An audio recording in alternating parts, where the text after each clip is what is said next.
I just want to give you the key highlights of the report that Mr. Chidambaram has just released.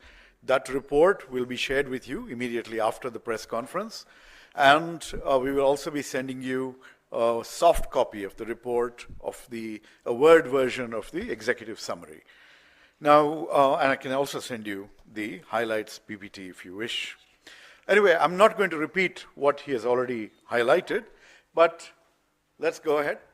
So the key issue is what happened to growth.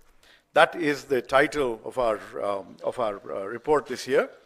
The unemployment crisis, Mr. Chidambaram has highlighted, and you can see that without repeating what he said, what we're going through is a phase of job destruction, job loss growth. Earlier, we used to be concerned about jobless growth. Now this is what we're facing. Our parents of India invest so much in their children's education. However, today, graduates face an unemployment rate of 29%. The more educated you are, the less your chances of getting a job. And manufacturing jobs have declined. People are moving back to the farm where they're underemployed. And women are badly hit. Next. This is just illustrating the education and job situation. Next, please. Now, growth, the theme of our cover, basically, what you've seen over the last, ever since demonetization and GST, we've seen the economy slump.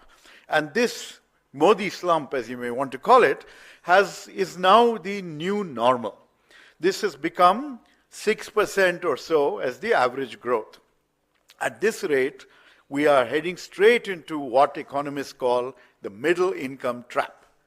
This means that the kind of opportunities that we were hoping to create, the demographic dividend that we are hoping to encash, all those are doomed. Essentially, we will be a stagnating middle income country, underproductive and uncompetitive globally. Per capita income has been growing at 4.52% since 2014, since Prime Minister Modi took over, and our per capita income is now below that of Bangladesh. 34% of Indians survive on less than 100 rupees per day, and income inequality is worse than it was under the British. Next, please. Yeah, this is just the detail. It's there in the report.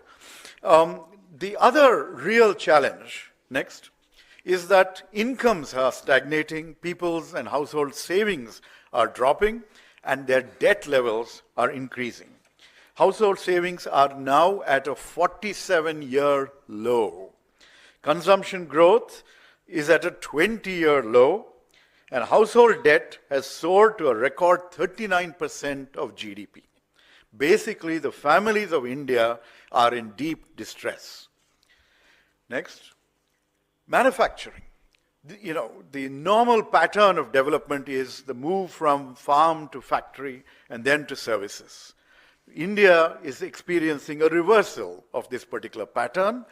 And you all recall the Independence Day speech when Prime Minister Modi announced Make in India. And it's been a decade since that moment. And if you look at the targets, the target for Make in India was to increase manufacturing growth to 12 to 14% per annum. Since that period, it has averaged 5.8%. He wanted to increase the share of manufacturing in GDP to 25% by 2022. Last year, the share has remained stagnant at 15.8%. Number of jobs in manufacturing have come down by half between 2016 and 21.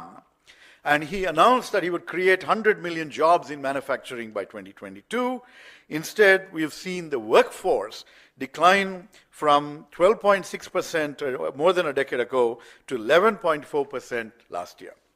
The massive corporate tax cut that was delivered to the private sector, they have not had the confidence in the leadership of the economy, in the guidance that the government gives, and has therefore chosen not to invest. Without investment by the private sector, there are no jobs being created, and economic slowdown is very, very apparent. In the last financial year, 23 to 24, new project announcements have fallen by 21%. Exports used to be more than 25% of GDP under the UPA, under Mr. Chidambaram. Today, they're below 20% of GDP, and our import dependence on China has surged by more than 83% since 2019-20. FDI has been falling. In 2023, it had come down to 0.8% of GDP. That means the world also is losing confidence in India's economic management. And 21,300 high net worth individuals have left the country between 2022 and 2025. These are people who otherwise should have been investing here.